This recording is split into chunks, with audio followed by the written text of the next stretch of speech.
I use the boat mainly for pleasure. I don't do any serious fishing with the boat. We use it to travel back and forth from Florida to the Bahamas, and we stay on the boat while we're in the Bahamas. So, you know, it's mostly pleasure. I've got 2 stereo systems one on 2 boats, and it's kind of nice when you're out somewhere to have a little music to listen to there. And on the large boat that I have here, I also have the weather system on the Garmin system there. Well, before we had SiriusXM, I would check something like NOAA weather, and then oftentimes go out to the jetties and look at the ocean and see what the horizon looked like, and then wing it. And sometimes it was good, sometimes it was not so good. When we're traveling back and forth from Florida to the Bahamas, weather can be a real critical issue.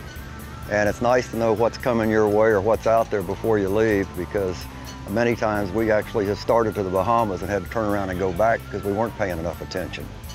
So it's a real safety device, and that's the main reason I have it. The data integration on the Garmin system is critical. That way I can know where I'm going, I can see what the charts tell me, and I can also see what you're predicting as far as what the weather's going to be like. So I can choose whether to go around a storm, for instance, or stay in the harbor and not go out, or have a safe trip. So it's very nice to have both factors there in front of me at the same time. I don't use the water temperatures as much as serious fishermen do. I'm more concerned about wave height and wind and conditions and those directions and so forth. Well, the Weather Service helps immensely from a safety standpoint, because again, we can anticipate better what we're going to run into 50 or 100 miles offshore than we would be able to with any other system.